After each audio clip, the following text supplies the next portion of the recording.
Alright, boys and girls, we are back again with Texas 2A video.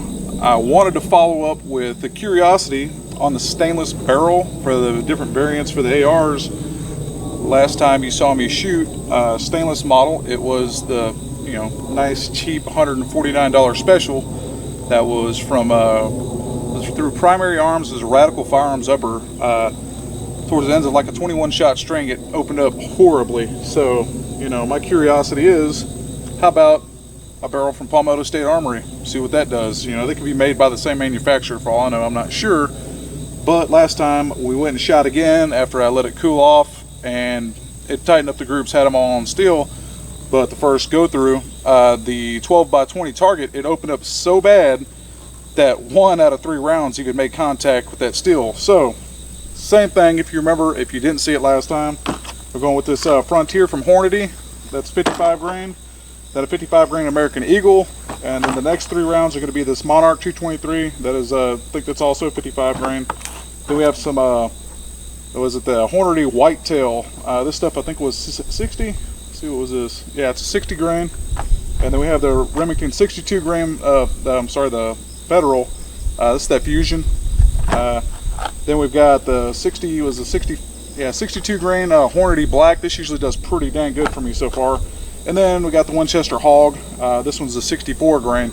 Still don't have anything heavier, but this is the same barrage I threw at the 20-inch 5.56 nitrided barrel PSA upper, the 18-inch 223 wylde CFH, and then the same one as that Primary Arms deal that they ran on that Radical. So this is a stainless 18-inch 223 wylde chamber and 1-in-7 twist.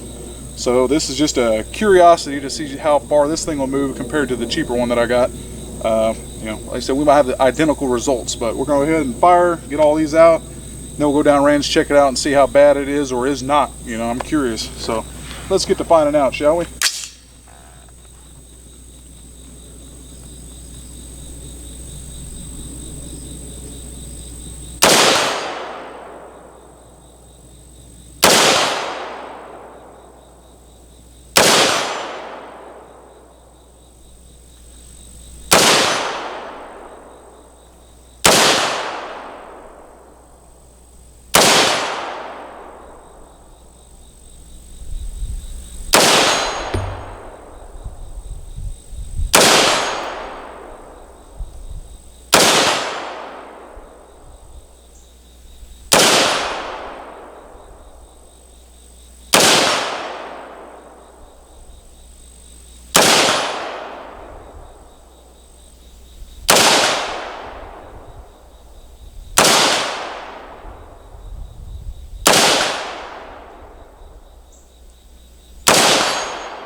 Locked open, that's all of them.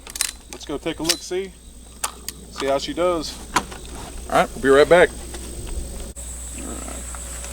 Alright, let me get this stuff pulled up so I can remember what the heck I was even shooting here, because it's a long list of stuff, and so far our results look better as it is.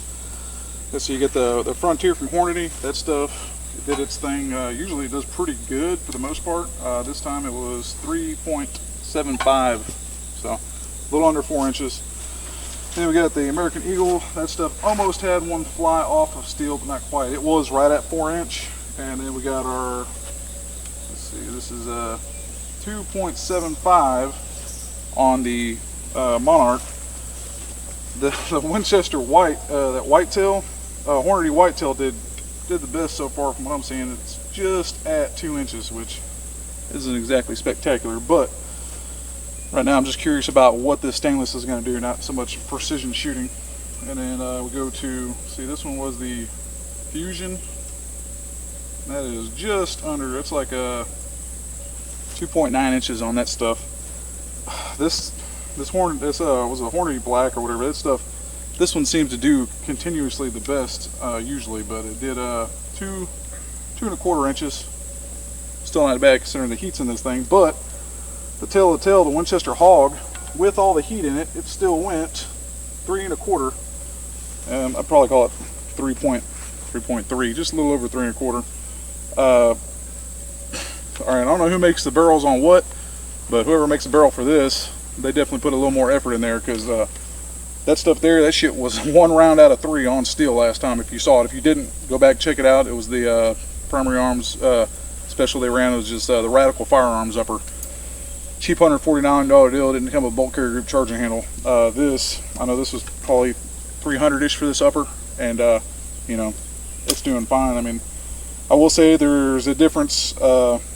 This is a 16 power, and last time I was using a 14 power, so this is technically a little bit better optic.